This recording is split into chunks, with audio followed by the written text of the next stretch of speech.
I do believe we're live. Hello, everybody. Hello, Heather. Hello. Hello, love. You're having problems with your fringe there. I am. I'm sorry, but everyone that knows, excuse the fringe. It's just driving me nuts. It does drive you nuts, doesn't it? I know. I had mine off a few days ago, and I'll leave it alone. looked all right at the time, and then you find bits that you've missed. But no. So we've got some people in. We've got Wibble Chick. Hello, Chris. We've got Becca. Hello. And we've got Julie Sills. Hello, hello. Good evening. You're all faring very well. We're both quite well, aren't we, Heather? Yes, surprisingly so. Very busy, I think. I think we've both been very busy with surprisingly non-witchy things, I suppose, that the practical stuff of life and things, shit that has to be done at the beginning of the month. It's things like car insurance and just that sort of level of, yes. Yes, I know. It's been nuts, hasn't it? Oh, we've got Jane in as well. We've got a few others. Hello. I haven't said hello. Hello to you anyway. Oh, God. Yeah, there's just not enough hours in the day. I know it might be that you're at home, be it temporarily or be it permanently, but I don't know. I just never seem to find enough hours in the day.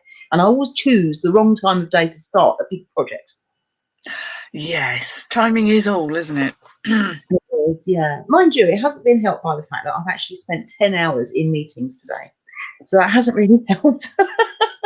It's funny, isn't it? You'd think you'd have more time. I mean, I've always worked for myself, and I mean, I know your work pattern has changed somewhat, but I am certainly, I'm getting more organised because I'm at home and I'm having to clear backlog of stuff, and I've actually started in the reselling game trying to clear some of the stuff that I should have looked at a long time ago. I'm sending a very large parcel to my sister, so she's very happy about that. I give her something to do. But yeah, I mean, just having to things you have to do that keeps life going. Yeah. Yeah, exactly. Yeah. As I say, 10 hours worth of meetings today. I could have done without, to be fair. But there you go. They're never that efficient, though, aren't they? Yeah, exactly. Susie, I hope you're well. What we got here? Turning lockdown into sockdown by knitting. Can't go shopping, so ordering wool. Oh, now wool. We like a bit of wool. You know all about wool, don't you, Becky? You know all about wool, yes. Do you know I'm writing a book about wool and wool magic? Mm-hmm. Well, it's on the back burner, but it's in the process anyway. Oh, it's been there for a while. Yeah, for a very long time, actually. I do go back to it occasionally if I haven't got something else to do. But yeah, we're getting there. But I need to take a trip up to Scotland and to Wales in order to do some more research. And I'm kind of waiting for your camper van. Yes. Okay. I need to get that camper van, don't I? It's been booked. You do. I've got plans for it. Why am I not surprised? Oh dear. The broomstick, it will be known as. Oh God, I think that's a very good idea. And you need to get some decals or something down the side saying that it's a broomstick. I'll embarrass the heck out of my family, but I don't care. Exactly. You do get to an age where you just don't care, don't you?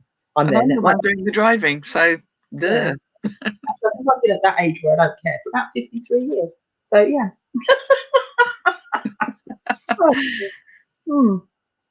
Sock down, I like that.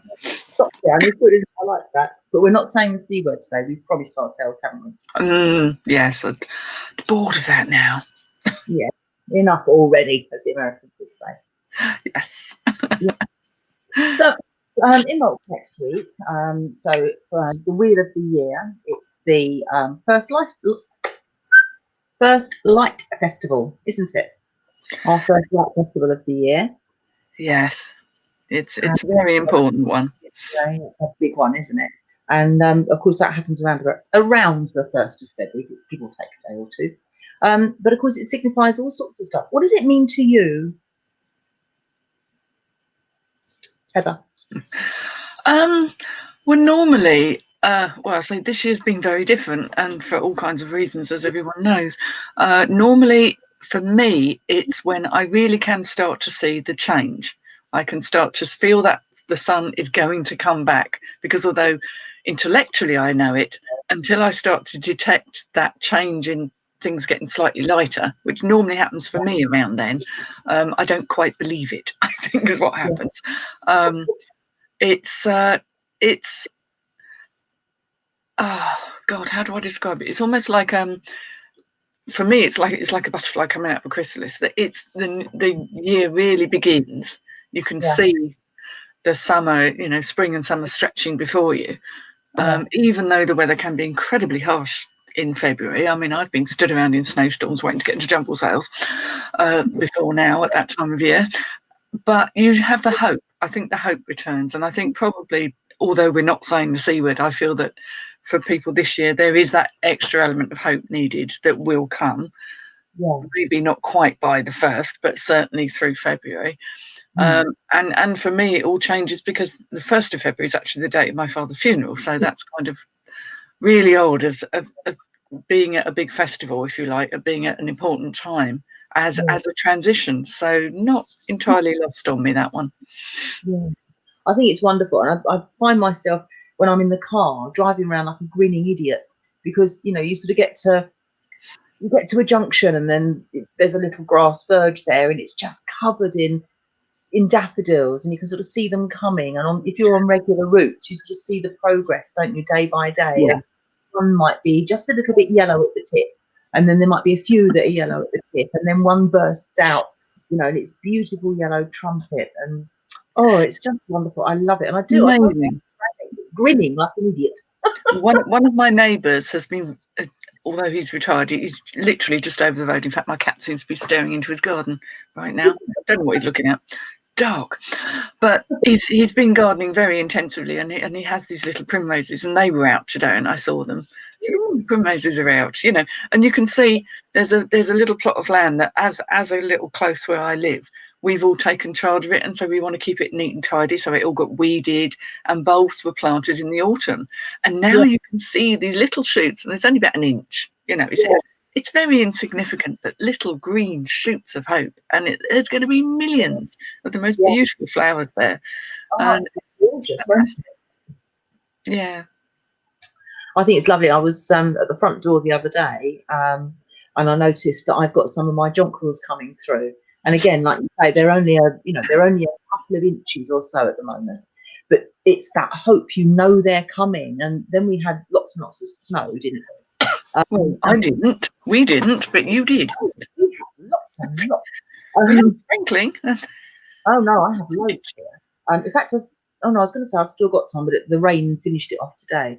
But of course, then as it started to melt a little bit, you can see the green pushing through the snow, and again, it's just that reinforcement of life's beginning again. We've had the dark time, and bring on the new. And I think it's a wonderful time of year. I feel really quite sort of uplifted about it, and I think it's just wonderful, actually. I think it's one of those festivals that gets overlooked. Everyone seems, a lot of people have heard about Beltane and Samhain and, the sort of big things at Yule and what have you, but it tends to be slightly overlooked because it follows so hard on the heels of the festivities, and it's at a very low time of year, but it makes it all the more precious because it is just that time of year when you need something to lift it. Yeah. I was sitting in the garden, actually, I think it was Monday, with my morning coffee. And it was lovely. It's the first time this year I've been able to do it. And I know we're only a couple of weeks into the new year. But of course, I've not been able to do that, which I love to do, watch the birds and the deer in the field opposite and whatnot. And I've not been able to do that for what seems like an age. Obviously, it's only about 5 or 6 weeks, I suppose. But it seemed like an age. And there was genuine warmth in the sun. And there was a few cyclists that went past on the footpath, and a few walkers that went by, and they all sort of bid me good morning. And it was just lovely. It really was. You could really feel the warmth in the sun. It's like, yes, here we go. It's coming.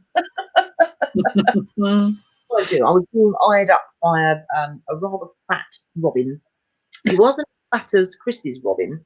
Chris on Facebook, she loves to put pictures of. She calls him Big Belly Bob, I think. Fair enough. Which is great, and he's a proper chunk. But my little Robin, he's getting there.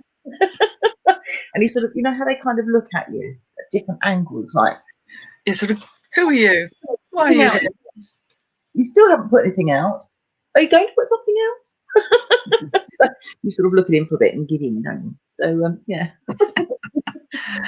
Yes. Oh Got a few dear. of them in my garden as well. But when I walk down the garden, because I have a chest freezer in the shed at the end of the garden, so you walk through this gamut, and it's always the robins, because they're quite territorial creatures. Is they kind of, I call it, they swear at you, but they do that sort of chattery noise, and it's basically saying "get off my land" is the translation of it. But they do, they get very vocal about it, and every time a cat goes down there, you can see them all ruffling their feathers and getting very possessive of their branches. Yeah. I have a theory about robins, you know. I think they're government issue. Well, every house comes with its very own robin. Yes, every household comes with its own robin, and it reports back to MI5 when we sleep. It's my own. And the reason I say that is everybody says, "Oh, I saw my robin today." Yes. That's why. See, we've been allocated one each. Yes. Number 67B. Oh dear, what have we got here? Yes. Now, what did I miss here? My sound is a bit fragmented, Jane says. I wonder if that's perked up now. Susie says, let me put this up here. There we go. Inbox a marker for spring cleaning for me. Ideally, I'll have most of it done to greet the first light, but anyone who knows me will tell you that I seem to be allergic to housework. You're not alone there, dear. I usually find, even without thinking about it, that there are certain times of the year that I'm literally compelled to do something. And it's usually a couple of days afterwards that I think, oh yeah, it's that time of year, and that's why I've done X, Y, and Z. So one of the reasons that I was so busy yesterday and the day before was that I was decided that I was going to reorder all my bookshelves and sort them all out. And actually, I've done quite a good job. I do have an awful lot of stuff on the floor, I might add, but the bookshelves aren't that. At least I can find things now, and they're clean. So yeah, absolutely. And it's funny, you sort of do these things, and then you realise that actually it's literally the call of nature that makes you do whatever it is. It's like at the end of, in the middle of March, I usually find around about the 17th or 18th of March, randomly, I have to go in the garden and start digging. Oh yeah, it's because the soil's warm enough. That's right, yeah. And then I think, oh yeah, we're coming up to a star. So yeah, it's just one of those things. So I do find that I naturally follow the wheel of the year, even if it's not something that that I necessarily think about. And it's it's one of those things that has happened as long as I can remember, really. It's kind of an urge, isn't it? Yeah, I get an urge because I need to go and prune I've got climbing roses that go over this big pergola, which is kind of like takes you through to the bottom of the garden. And I can see all the big fat rose hips on, which I didn't do anything with this year because I was just too up to my eyeballs. But I need to go and prune them all back so that they won't so the roses won't be so high up I don't get to sniff them, basically. Yeah. Mind you, they're good food for the birds later on in I'll leave some up there. I always try and leave seeds and things. I'm not one for tidying a garden or removing everything that's food for things, but there is a lot of them, and what's going to happen is they're going to start sprouting, and then I'll end up with climbing roses trying to make for the heavens, and nowhere near where my nose can detect their scent. And I got them specifically because they smell incredible. They'll climb up to the top window. So Chris says, am I the only person delighted my nettle patch is springing back to life? No. Now, I haven't got any nettles as yet, but I love nettles. I absolutely love. I do all sorts of things with nettles. Nettle soup, like you, Chris. But I also use it in place of spinach. I like to make it, sagaloo and curry and things like that, or with chickpeas or whatever. And I absolutely love it. Obviously, I don the rubber gloves first. I'm not wise. But you can always tell what I'm up to because I go marching out the front door with rubber gloves and a pair of scissors, and I'm off. It's the young, fresh leaves you need, not the sort of big old ones, isn't it? Yeah. It's meant to be better.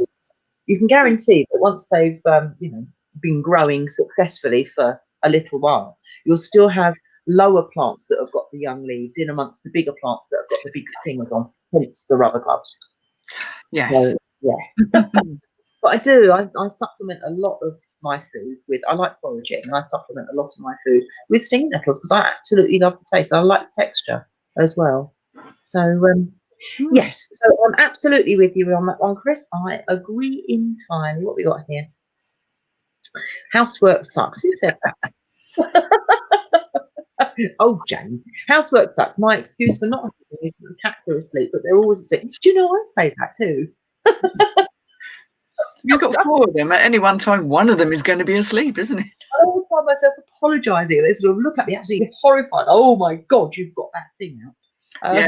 Mr. Hoover, we call it. I try and I go to. I'm really stupid. I go to the cats and I warn them. Say, I'm going to get Mr. Hoover out. You're not going to like this. You might want to go outside. And they just look at you, and then you wheel it out, and they're like, "Oh shit, I'm out of here." I'm off. Oh dear. Mine usually sort of find refuge somewhere in bed, or bedroom, I should say. But of course, then if I decide that I'm going to hoover the bedroom as well, they sort of all flee, all just like they're like rats leaving talking shit. I'll off they go. Oh dear, yeah, it's rather funny, really. What we got here? Yeah, big belly bob, stuffed full of mealworms. No. Now I don't mind mealworms because I'm a bit of a skinflint, but I do give them all sorts of other bits and pieces. And I also discovered that they particularly like when after it's been roasted and then peeled, the peel from butternut squash. They absolutely love that, really do. So there you go. And the reason I found that out was that I've got a wormery, and I put some in the wormery. My scraps to go in there for essentially the compost. I put the lid on, and then we had high winds, and the lid blew off, and came out, and there he was pecking away. And I thought, oh, you like that, do you? And then there was 2 or 3 more of them in there. So I thought, right, okay, so I know that for future reference. They weren't eating the worms, were they? I won't eat my worms, although I've got a bit of a deficiency in worms at the moment. But yeah, no, it was the butternut squash, and it's the skins after I roasted them and then used it for soup. And they thought that was jolly good. So what else have we got here?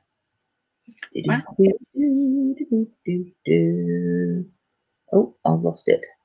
There we go. Oh, Susie's saying, oh, well, I did book shelves this week too. Moved one of them, which precipitated the big tidy up. Yeah, no, mine was after Susie, after we had a move. Was it last week? And I couldn't find that ruddy book. Do you remember? Mm. And I was looking desperately for this one particular book called The Black Dog. And it's like a folkloric stories of different tales of the black dog, otherwise known as Black Shuck, and various other names, Barguest and whatnot.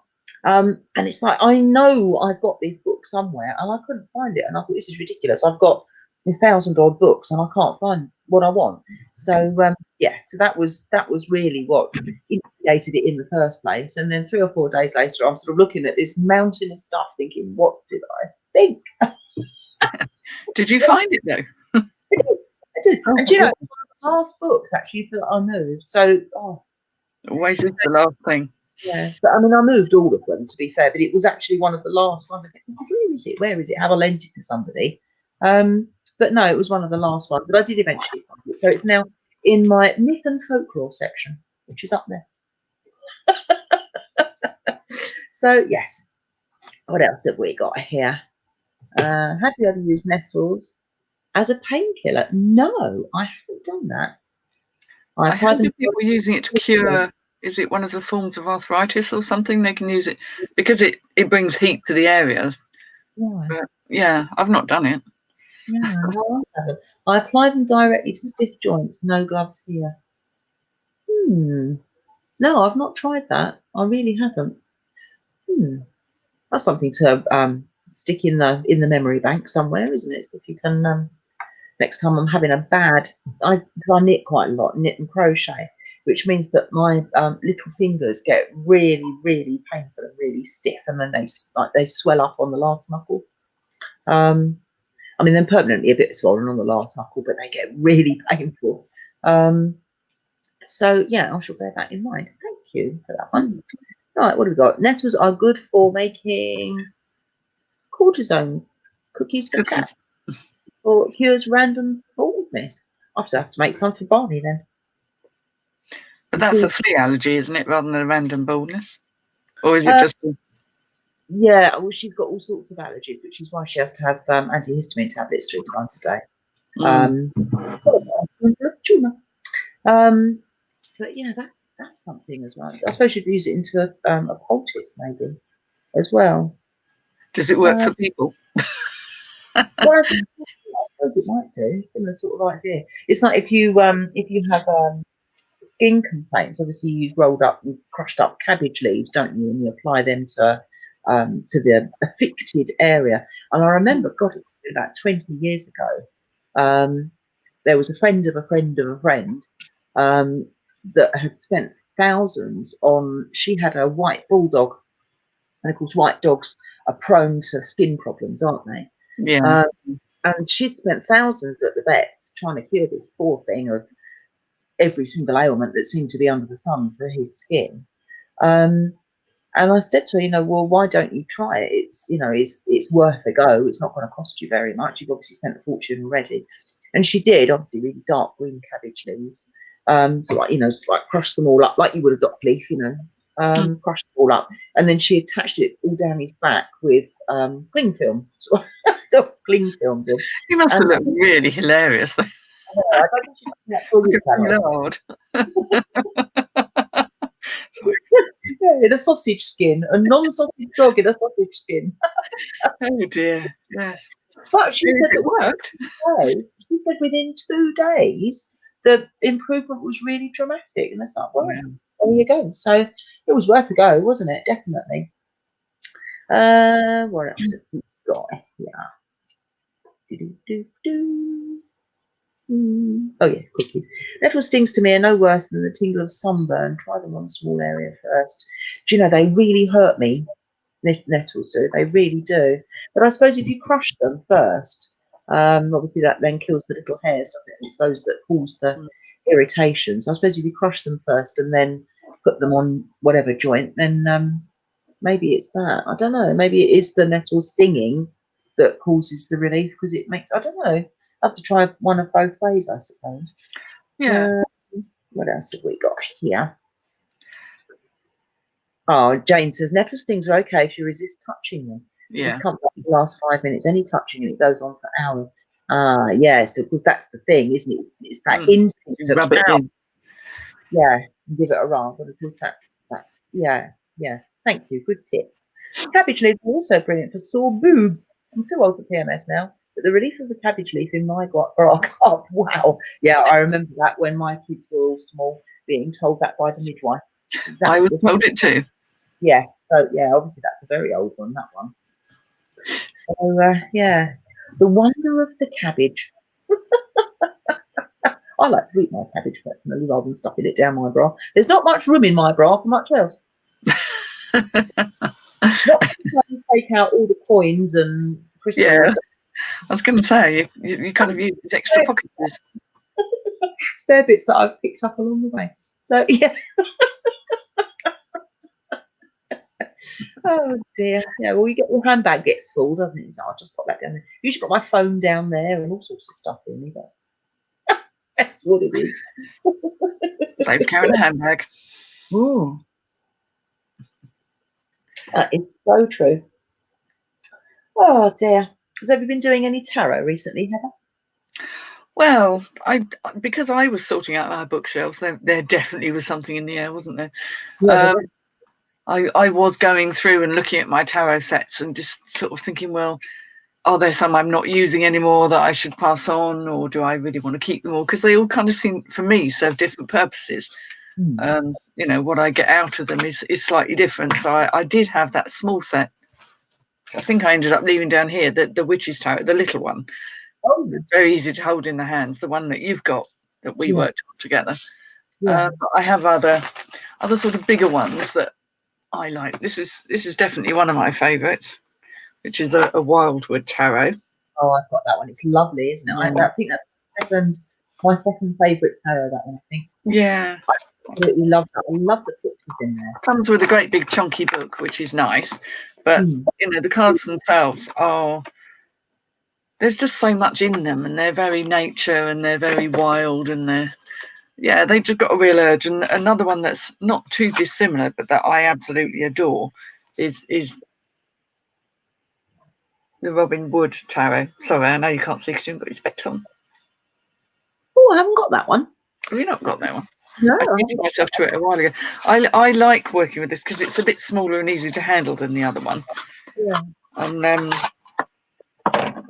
yeah, it's quite nice. I mean, the backs are just, then it's a sort of a Celtic-y flavour. It's got more of a Celtic flavour than the Wildwood one. So you've got things like High Priestess. Ooh, nice. Yeah, it's the illustrations. I think that's what draws me to a lot of them. Yeah. They just have some lovely symbolism with them. Two of Pentacles there. There's a lot going on, which I like in my tarot cards, because there's, thanks to your tutelage, I realise it's what you see in them rather than what they're supposed to say that is important. But I'm sure that'll be covered in more detail on the workshop at some point in time. But I love those ones. And of course they've got, that on the front, I couldn't resist this sort of very Herne-like chap with his antlers.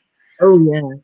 And so, and that's very much I like that form of masculinity in a deity. I do like a bit of a Herne, Cernunnos, bordering on Pan, depending on the mood we're in, that kind of thing. And then actually, while I was searching for, I didn't know I had so many. I think I acquired some from a friend that emigrated to Spain a few years ago. I think I had some, and then he didn't want to be taking huge amounts of stuff with it, and donated them to me. And I accepted with open arms, like you would. And so all of a sudden I've got lots and lots of gaming stuff that I might not otherwise have. It's very interesting though. Very interesting to look at, isn't it? Yeah, it's a different That's perspective. the only other one I've got there, and that's the classic. This is quite an old set of the Rider-Waite. Yeah, this is very old. It's all falling apart, but I've had this one. This was the very first set I ever got because I thought this was the one you were supposed to have. Oh yeah. And although it's interesting and it is the sort of the history, if you like, of tarot, I don't really use this one for divination so much because I can't get so much out of the pictures. Yeah, they're not as detailed as some of the newer ones, are they? No, they're much more plain. Yeah. You've got things like that. There is a certain style there. Yeah. Cuts. And one's got a bend in it, which is what's annoying. Just I don't know how that happened. One fell out and got doinked. Step forward to pick it up and stand on it instead, and the corner's gone. Yeah. Well, it just got folded somehow, so that's kind of ruined it slightly. But it's still nice. I still find it quite useful if I want to go back and look at the very traditional meanings of them, or how people used to read them. Yeah. But, I mean, there's loads of versions of this. Some are very valuable, aren't they? There were some original ones. Well, not original ones, but there are many copies, if you like. So that's one I kind of keep more for sentiment's sake, I suppose, than practical usage. Yeah. One of the decks that I never use is my first ever, and I was given this when I was out. I've never ever seen it anywhere else, and I was given this. This was my very, very first ever tarot set, and I was given this when I was 8. And it's that one. Wrong way. Oh, a magical tarot. Ooh, that looks very esoteric, doesn't it? Dark. Yeah. Very dark. But this is my very first ever deck, and as I say, I was given this when I was 8. I've been reading some Dennis Wheatley. It just does have that air about it. It's got a touch of the Alistair Watsits about it, hasn't it? And so my brother said to me, he's a lot older than me, he's 11 years older than me, so he's like, what would you like for your birthday? I'm like, set of tarot cards, please. And he's like, oh. And this is what I got, and they've got a really jazzy back look. Really jazzy. Yeah. Oh, that is quite high magic-y, isn't it? Yeah. Very, and so and the symbolism's just, not a tower, but you've got all sorts of. You see that one? Yeah. So as I say, some of it's quite dark. Not that one. Look at this. But I've never ever seen this one again. You know, and I've having had a shop and selling tarot cards in a shop, and I did that. Well, yeah. I had a physical shop for what 7 years, and then I sold online for another 6. You know, and all the umpteen other shops I've been to, and online, and all the rest of it, I've never ever come across them, ever. It's So funny, isn't it? yeah, so I don't know whether it was just one that was discontinued, and that's why they're not around, or I'll look them up on somewhere like eBay, I suppose, and see if they do, or Amazon or whatnot, and see if they're still around. If it's rare, then they'll be very expensive. That's the thing. If something's rare and sought after, they tend to get very highly priced. But do you remember when we were at the Covenston and they had a massive collection of tarot cards there? Yeah, Which is no longer. 60, at least. Mm. Must have been 50 or 60, don't you think? Oh, there were so many, and I'd seen some, but there were ones I'd never seen before. Yeah. I get excited when I see some that I've not seen before, and there's some that are very, very similar to other ones. It's like I've got a couple of cat ones, and to be honest with you, I think I've got 3 or 4 cat ones, but they're almost interchangeable. They're really, really similar. They're not, but you know, they are very, very similar in their content. But the ones that, like, you're right, the ones at the Covenston, there were some that were totally unique, weren't there? Oh, yeah. Oh, wow. You know, so like how, and there are some I've seen and that have passed through my hands because I know they're not for me. I think there was actually like a circular set that was sort of printed on almost like a see-through, like an acetate. It was very strange things that I couldn't work with because they're too far away from what I resonate with is the natural world. That, you know, the woods and the trees and the animals and the earthy stuff. That's what I resonate with. But it's lovely to see them. And someone's actually, I think Jane's actually mentioned the Morgan Greer deck, and I did have one of those pass through my hands. And it did go to somebody who particularly wanted it because they're not easy to come by anymore. And the artwork on those is incredible. But I just didn't find that I had a magical connection with them. Yeah. You know, stunning though.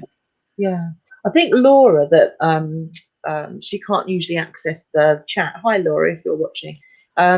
Laura's got one of the round set. And in between when we were allowed to go out in the summer, we met up once briefly in the pub. Be masked and be spectacled we were. And she brought them with her, and it was interesting to have a look at them.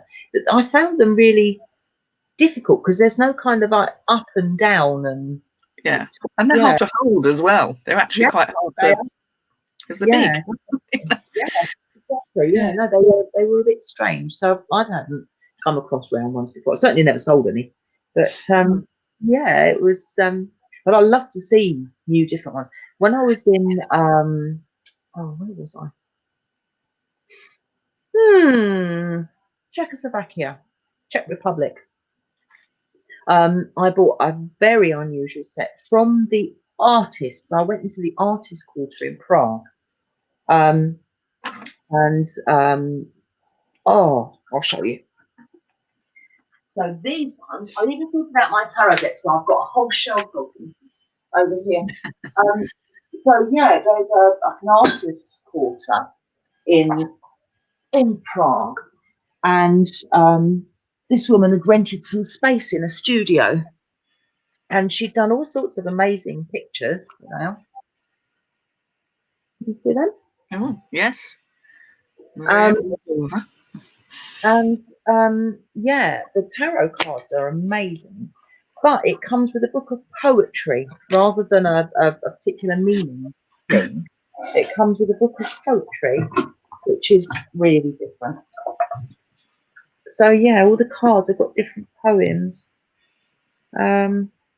So yeah, there's the book, all the different poems. Are they in Polish? Are they in English? They're in both. So good. Yeah, so it's different. So you've got English here, and then you've got the Czech here. Yeah. But this is the lady that actually. No, wrong way. This is the lady that I bought them from. She was lovely. Oh, right. So yeah, the cards I think are amazing. I just love the artwork in them. So yeah, look at this. Aren't they great? Oh, wow. Yeah. What else have we got here?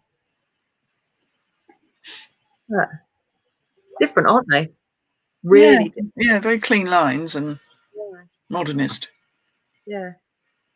That's fun. So I actually really enjoyed them, and I thought, oh, so I've not used them a huge amount of times, only a handful of times really. But so I need to get to grips with them a little bit more. But as you know, when it comes to actually doing a reading, more for other people rather than for myself, I can read pretty much anything because I look, as I said before, and several months ago now, I look for the first thing that I see and kind of tell a story from what I've seen in the first detail that I've noticed on a particular card. So that means that whether you're familiar with a particular set of cards or whether they're brand spanking new to you, and it's the first time you pick them up, it gives you a different perspective because you're using your instinct and your gut feeling rather than something that you know inherently. Obviously, you need a basic knowledge of what tarot can and can't say, and sort of what different symbols and stuff are. But as I say, it's one of those things that I use sometimes to my advantage by using a different set. And similarly, when I was doing the psychic fairs, I usually used to truck several sets of tarot cards with me, and then say to the people that were coming for readings, which deck do you want me to use? Because by them choosing, they're then putting their energy, even the fact that they've just chosen out of, say, 5 decks, there's a certain amount of energy that's been used and proactive thought process in choosing a particular deck of cards. And it kind of then goes on from there. So you're kind of using their energy for the cards to work in there for them, rather than doing a reading for me, because otherwise, what's the point? What's so and so? Right, no, but on Saturday I'm going to do such and such. So there, lucky me. Yes, not so helpful, really. Yeah, I'm not sure about your dog, but I'm going to the cinema. Yay! Yeah, it's not how it's meant to be done. Now, Wibblechick's saying that she's got a pack of tarot cards like the ones that featured in a James Bond film. Now, I'm wondering whether that might be one of the old traditional sets. Yeah. I'm not sure which set that is. I don't know if it is the Rider-Waite or something very similar. The one with Jane Seymour. I'm guessing it would be the one with Jane Seymour in. Yeah. Oh, favourite James Bond film, that one. It's beautiful, isn't it? Yeah, I love it. Yeah. Oh, what deck's that, Chris? I don't know. Maybe someone can Google it for us. Yeah. Which tarot deck is it? Because it's a very well-known one, I think. Yeah. A friend gave them to me because she thinks they're spooky. Yeah. We can try and find out which is it. Something when this one says, "This is really creepy." Like, yes. Yeah, you'll love that. I'll have some of that. Thank you very much. See if we can find out. Let's see. Oh. Yeah, really good. Yeah, somebody can pull up a page of little Googlicious. Yes. That would be great. Yeah. There we go. Let's see if I can find it. We're having a look too. Yeah, I love that film. That's an old film now. That must have been in the 70s, wasn't it? Must have been. Oh gosh, yes, I think it was late 60s, wasn't it? No, I don't think it was as early as that. Oh no, 1973, Tarot of the Witches cards by Fergus Hall. In the 1973 movie Live and Let Die. That's it. Yeah. Yeah. I'm glad you said this, Jane. So did anyone get the Mind Body Spirit tarot cards about 20 years ago? They gave a few decks of tarot cards away. Yeah, and what they did was they with each issue they gave a few tarot cards here and a few tarot cards there, didn't they? And I came across them when I was sorting out all my shelves. I came across them and I was particularly pleased that I'd come across them. Hang on a minute. Where did I put them? There they are. There. So yes, Jane, I did come across them, and they're sitting next to me. And the reason that they're sitting next to me is that I don't have a full deck. I'm missing about 8. I wondered, because they were all in parts, weren't they, annoyingly? Yeah, that's right. Yeah, it was a bit here and a bit there, and I'm missing about 8. But, and this is the big but, about 3 or 4 years ago, I bought a little coffee table from a sort of a junk store. It's classed as an antique shop, but Junk stuff. anyway, the reason that I bought it was because although the top of it's absolutely cream crackered, it's got this gorgeous carving on the tops of the legs, and it's got lion's feet. Bottom, I'm sure, Heather, you know what they're called. I've seen it. Yes, it's lovely. Yeah, so they've got like lion's feet on the bottom, but they've got sort of carving. They're almost like a cross between a sun and a lion's head, aren't they, on each of the corners? But the reason that I bought it specifically was so that I could turn it into a tarot table. And by saying a tarot table, I don't mean one to perform tarot on, but by using cards and cutting them out, so it's just the images, and then making a collage with that on the top. That's what I was going to do. And I'm like, oh, well, I need to get an old deck. And of course, then I get an old deck. And then I'm like, oh, I couldn't. Sacrilege. And it's like, I couldn't possibly muller, a perfectly good deck, or buy a new deck, or maybe I'll buy 2 decks the same and then I'll muller one of them. And then I can't bring myself to do it. But I am never going to be able to find the replacement ones of these. Well, very unlikely anyway. And yeah. So that's what's going to happen to these. So I'm going to pick the cards that I particularly like. And then obviously the ones that I'm less keen on, I can use them as fillers. And a collage stroke decoupage thing on my table. And now I've located these, I can do it. So this is one of the things I think I'll probably end up doing this weekend, because I've got the weekend off. And so yes, I think it might be. And I'm having a crafting afternoon with some friends. So yeah, and we're doing it on Zoom. That'll be fun. I've never done a crafting afternoon with friends on Zoom. That will be unusual. Oh, it's about 6 of us. It was quite interesting. So yeah, so I'm quite looking forward to that. So obviously that will put me in the right frame of mind as well. It's just so funny that Jane says that, and it's like, yes, I have. There they are. Here they are. Right next to me, literally right next to me, and they were in the Mind, Body, Spirit box. Oh, I bet you got that with issue 1. Yeah, so I think that came with issue 1. So I managed to amalgamate everything and all my aromatherapy courses into the 2 folders that I had. I was really quite pleased about that.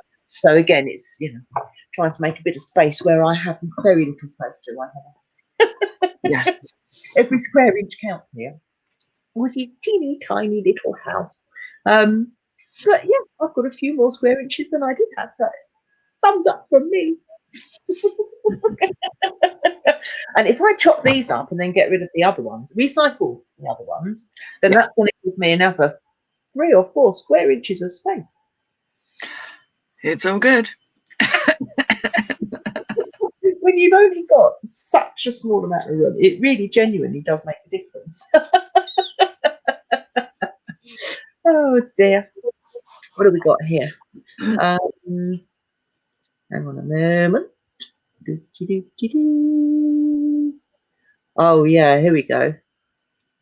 Spent a fortune on the Mind, Body, Spirit book. Yeah, wait, yeah, it did get expensive, didn't it? If you work out how many you've had and essentially what content you've got, you probably spent about 300 or 400 quid easily. Wow. But it's like that. They have these build a ship, don't they? Build a ship, and then the first bit you get a mast, don't you? Part 1 with a free mast, and it's 99p. 9p. That's it. And then $5.99 after that. Yeah, after $3.99, $4.99, $5.99, and you need to buy 1,000 of them in order to finish your little tiny ship that you started with the mast. Yeah, which is worth about 20 quid. Yeah. Yeah. Yes. People still do it. I know. Crazy, isn't it? Yeah. One of the Mind, Body, Spirits decks had multiple choice cards, so I fished out all the people to use as a separate deck, combined with the other decks in the same reading. Well, that's different. Yeah. They also gave away some other cards as well, which were like the Tantra cards. But I only had about 7 or 8 of them. So when I was fishing around this week, I thought, well, I haven't got a full set of them, and I got rid of my tantric cards. Tatler cards, I should say, sorry. I got rid of my big set of Tatler cards, which I sold for £130, I might add. Oh, Resale extraordinaire. Oh, yes, that was one of my highlights. And that was just after I moved in here, so I paid for my furniture. I was really chuffed. So yeah, so I did have them. So, but the deck that I managed to get from the Mind Body Spirit, I think I must have had maybe 8 of them. And it's like, well, like the full set, I'm not going to go for a partial set. They can go in the recycling before I change my mind. So, yeah, so they've hit the hay. So yeah, they gave away rune cards too. Wow. Now I've got some of the runes, but and again, I think I've got 8 or 9 of the runes. They're kind of like molded stone. They're sort of strange things. But they're now in my my little avocado tree that's on the windowsill. So just decoration on an avocado, really. Yeah, it's quite easy to make a rune set, isn't it? Or relatively easy. Yeah. Easier to do that than to make a tarot card, I think. Exactly. Yeah. There's so many different things that you can use if you want to make a rune set.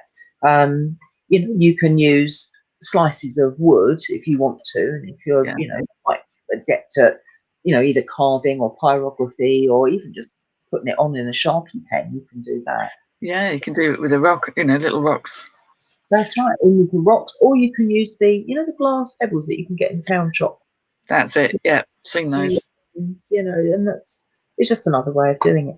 But I'll tell you what I did do a few years ago when I went away with some other witches to Wales. And we made our own set of, essentially they were fortune discs, if you like. We made them out of clay. But it was a really fascinating exercise because what we did before doing it, we all did a guided visualization to see what symbol came to us. And obviously there were 15 or so of us on this, you know, on this retreat that we were at.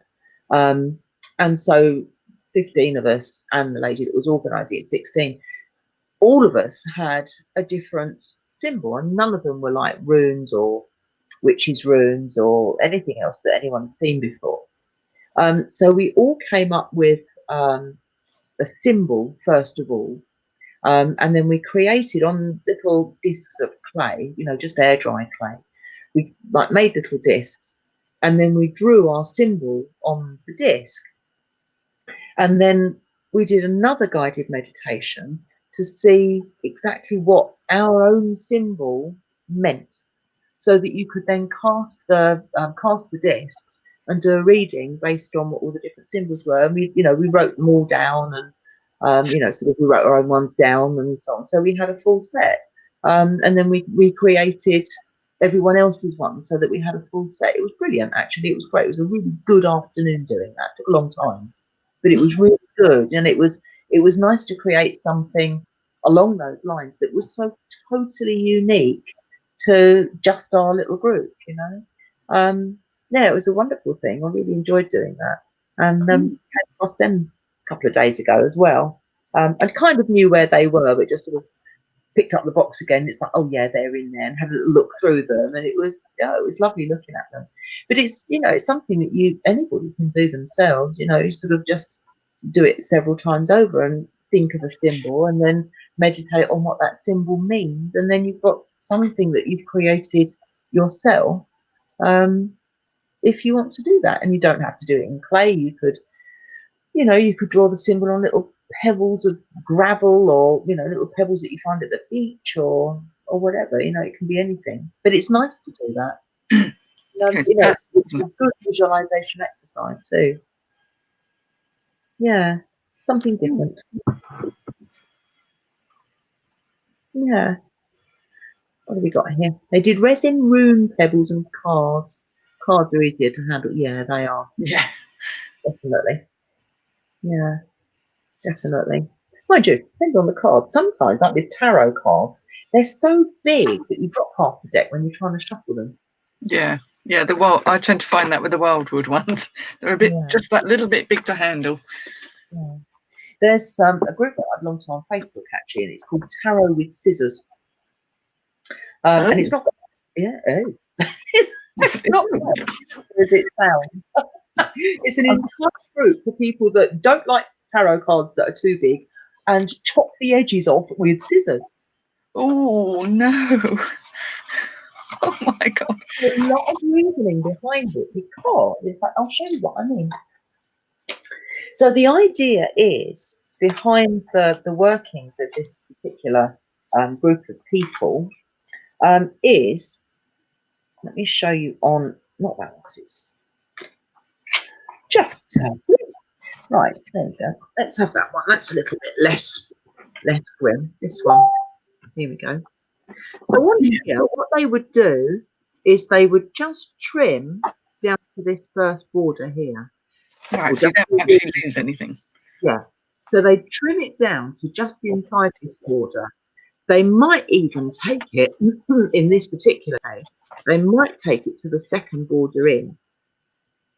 So they might take it to the border in.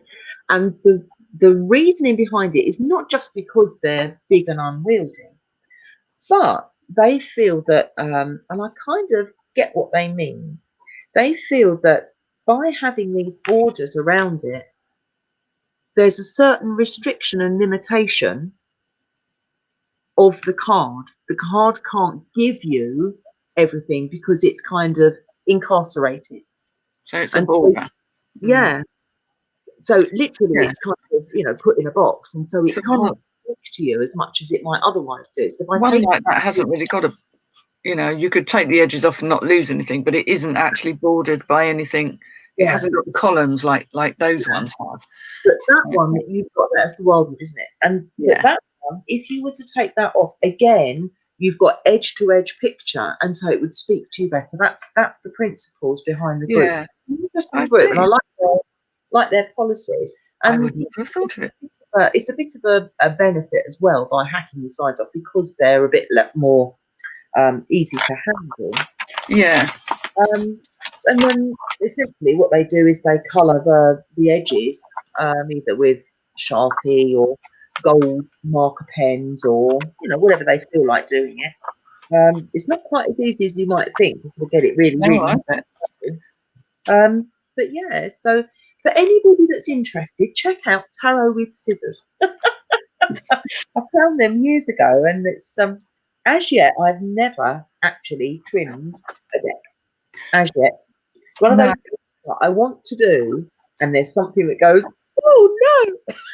It's like taking a page out of a book, isn't it? It's like, oh no, I don't think I could. Defacing a book. It's like, no. I don't think I could ever do that. I really don't. There's a lot of people in the arts and crafts, well, particularly the floristy type of arts and crafts world, and they use book pages for all sorts of things, don't they? Oh no, it's like cannibalism. No. And they sort of have open books that have been bent and folded and torn up and torn out, and then they tear them out and make flowers with them. And I'm like, it's all very, very clever, and it's all very, very.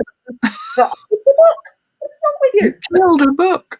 It's like people who throw books away. I've never thrown a book away in my life unless it's been so ruined that it's unreadable. I will always give it to a charity shop or pass it on. It's a book. It's precious. I just can't.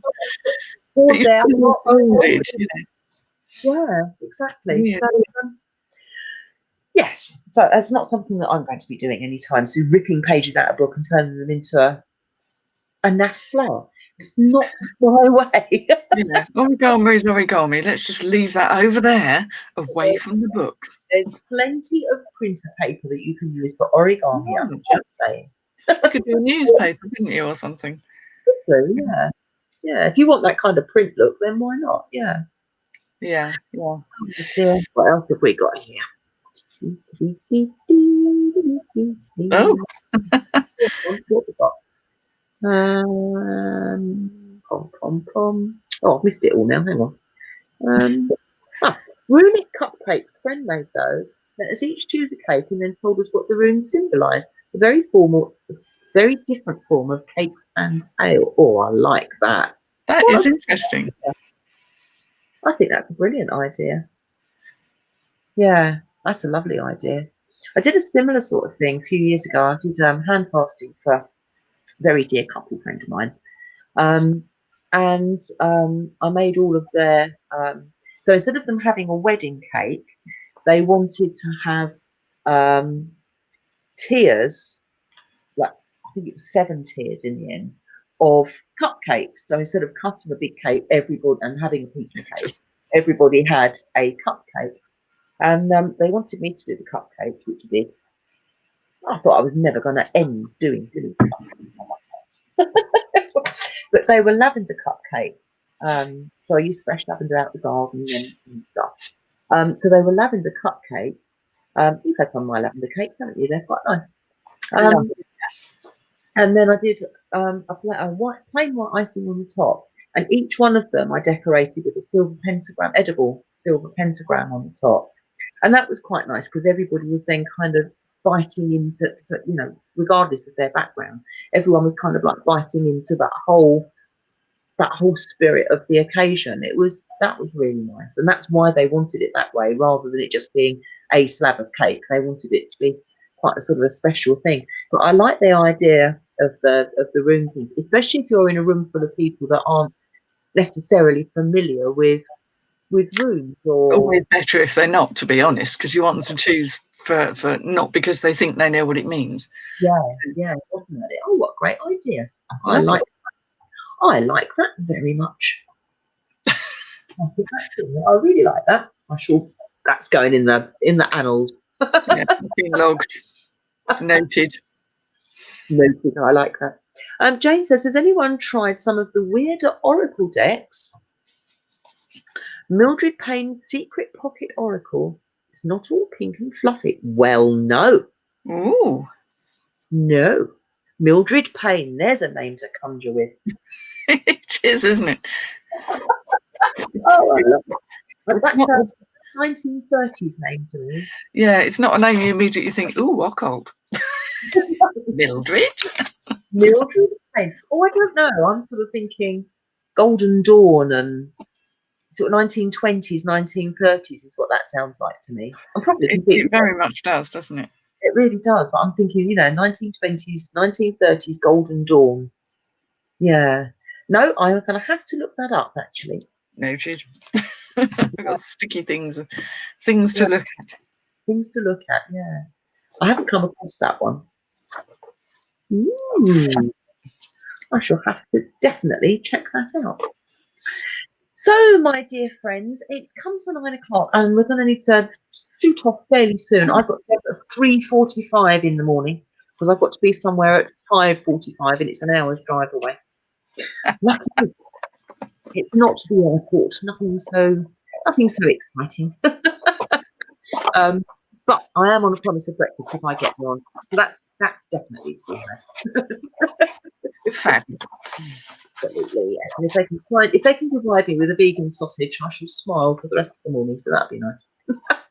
Lived on soup for the last week. It's done me good though. I've lost 3.5, nearly 4 kilos in the last 2 weeks. Very pleased. That's quite a bit, isn't it? Amazing, isn't it? That's what soup will do for you.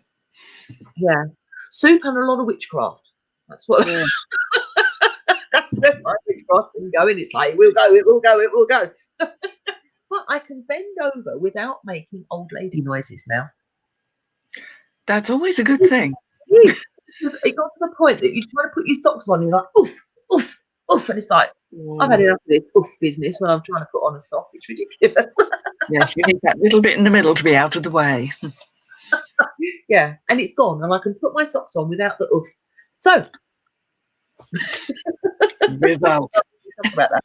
So, yes, I'm going to celebrate with a vegan sausage in the morning. That'll be really nice. Not sure it'll be really quite nice at 5:45, but it'll do. That'll do. So thank you everybody for listening, and thank you so much for all the comments that you've put there. If there's anything that you'd like us to talk about at any point in time, then obviously You can put it in the comments, and then we can talk about that next week. We can have a think about it. Meanwhile, if you haven't already subscribed to us, then please do.